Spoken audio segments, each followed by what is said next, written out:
I should have mentioned Senator Schumer's book is called Positively American. In the personal story segment tonight, do you believe in God? Increasingly, fewer Americans do. According to a Pew poll, 12% of us do not have a belief in a higher power, up from 8% in 1987, and that group includes agnostics. In Europe, the rise of atheism and of Gnosticism is stunning. According to a Zuckerman study, in Sweden, as many as 85% of the population are non-believers. Japan, 65%. France, 54%. And in Britain, 44% do not believe in God in Great Britain. Listen now as a man who understands that position. Richard Dawkins, the author of the mega-selling best book, The God Delusion. I think it takes more faith to be like you, an atheist, than like me, a believer, and it's because of nature. You know, I just don't think we could have lucked out to have the tides come in, the tides go out, sun go up, sun go down. Don't think it could have happened. We have a very full understanding of why the tides go in, the tides go out, of why the continents drift about, of why life is there. Science is ever more piling on the evidence, piling on the understanding. But it had to get there. I understand that you know, the physiology of it, if you will, but it had to come from somewhere. And that is the leap of faith that you guys make, that it just happened.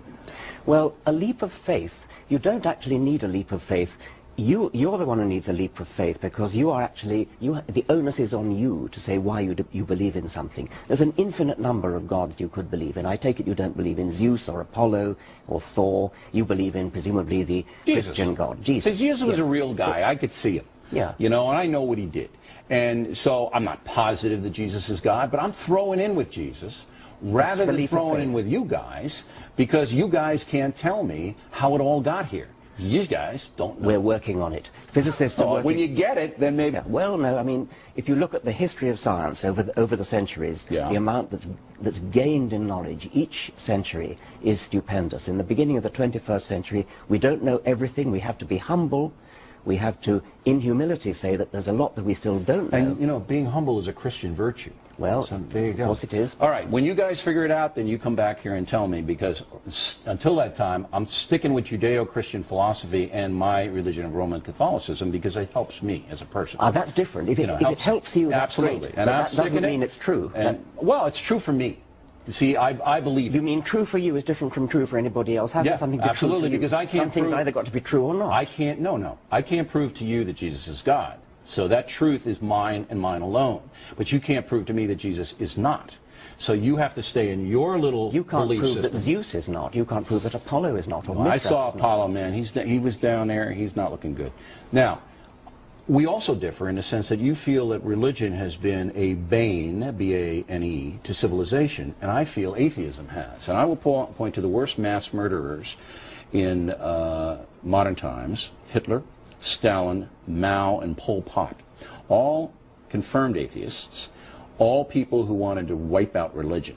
Now, I know you can point to the Crusades and you can point to Al-Qaeda right now.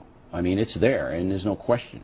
But I say I'm throwing in with the founding fathers of the United States, which saw religion, spirituality, as a moderating influence, as a good thing if people embrace the true tenets. Go ahead. The founding fathers of the United States were secularists above all. Some of them were religious, some of them were not, but they were above all secularists who believed in keeping church and state separate. They had to because of the oppression in Europe. That was what they were, right. Precisely. But I mean, almost all of them, they all said a prayer before their deliberations. In their letters, and I have almost all their letters, they all reference the deity. Our Declaration of Independence references heavily.